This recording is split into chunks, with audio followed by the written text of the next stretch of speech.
Okay, Mark and Caroline, so your loft is all finished. All done, very good, really happy with the builds.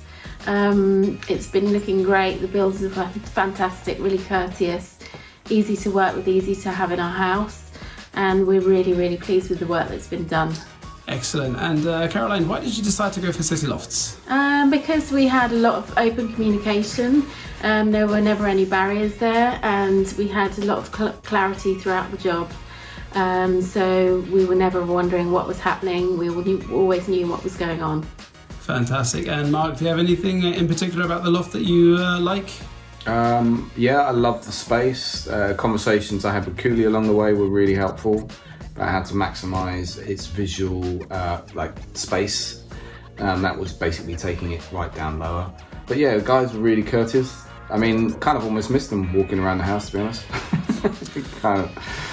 They were there, but not. They were like discreet. Also, we had a lot of consistency. The guys were never off for a day of the job. They were always here.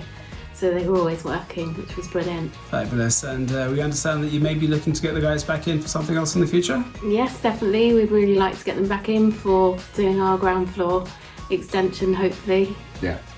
Fabulous. Thanks very much, guys. Thank you. Forever.